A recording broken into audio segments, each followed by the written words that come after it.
Welcome to Truly Force-Free Animal Training. Today's quick tip is going to be about teaching your dog how to touch an object or your hand with their nose. This can be used for a lot of different situations where you can help guide them, you can do tricks with it. So if you're just using your nose or your hand to touch their nose, I use the cue nose for Captain.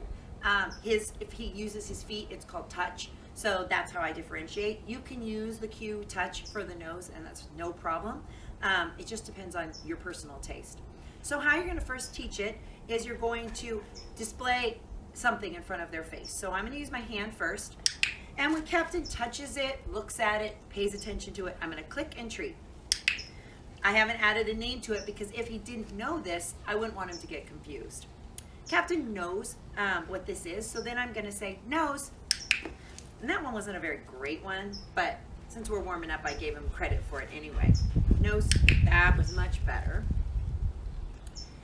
So I can use this for lots of things. If I need to move him without having to grab his collar, I can say nose, nose, and he'll move over to my side.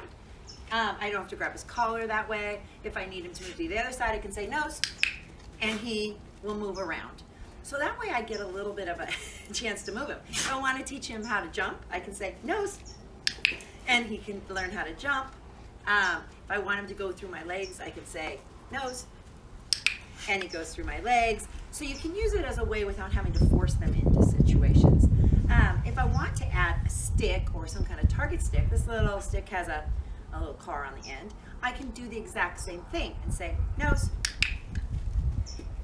Using a stick just gives me more space and I don't have to bend over. So if I want to teach him to spin, I can say nose. And then he knows this, so it's a little easier. Nose. And he can go around.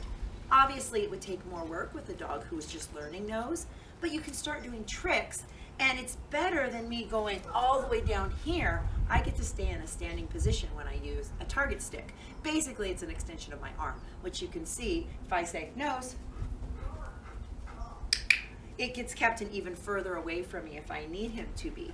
So you can use it as a tool for lots of tricks or just some management situations. So I hope this little tip helps, and have fun training your dog.